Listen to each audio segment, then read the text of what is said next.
ये पक्की बात समझ लीजिए कि जिसको आप सहयोग करेंगी, अधिक से अधिक जिसको आप प्यार देंगी, सम्मान देंगी, दुलार करेंगी, वही ऐसा आचरण करेगा कि आपका हृदय जलेगा। अगर आप सम्मान और इज्जत चाहती हैं तो परमार्थ पे फिर चलना बड़ा कठिन हो जाएगा, क्योंकि संसार प्रतिकूल व्यवहार करता है। हमको हंस के प्रतिकूलता को टाल करके आगे बढ़ना है। अब पदाधिकारी है, वो अपने निज जनों को शासन में रखना चाहता है, तो अंदर से क्रोध न रखते हुए भी यदि वो क्रोध नहीं करेगा तो उसके अनुशासन में उसके नीचे वाले नहीं रहेंगे।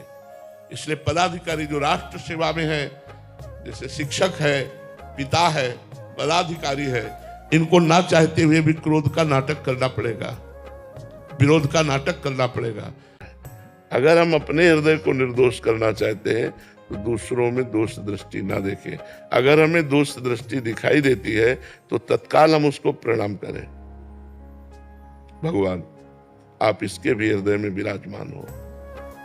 मेरे अंदर जो दोष दृष्टि देखने की प्रवृत्ति है, नाथ इसको नष्ट कर दो। आप बच जाओगे, आप आगे बढ़ जाओगे।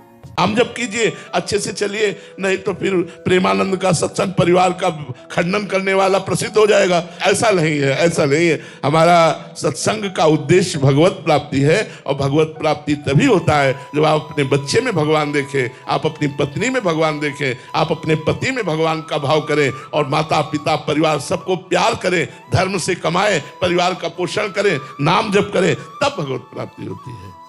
100 रुपया जैसे ब्याज का ले लो ना, और जमींदार लोग नहीं, ब्याज के ऊपर ब्याज, ब्याज के ऊपर ब्याज, और जब जमा करने जाओ तो पता चला 10,000 रुपया, और अगर फिर चूक गए तो 20,000 रुपया, फिर तुम्हारी खेती ले लेंगे। ऐसे ही कर्म है, छोटा सा कर्म, पाप कर्म, वो ब्याज पर ब्याज, ब्याज पर वो भयानक रूप बन करके जब बम की तरह गिरता है तो धज्जियां उड़ जाती हैं, शरीर की धज्जियां। एक्सीडेंट हुआ, ये सब तुम्हारी जरूरत को पूरी करने के लिए, तुम्हें आनंद प्रदान करने के लिए। क्यों?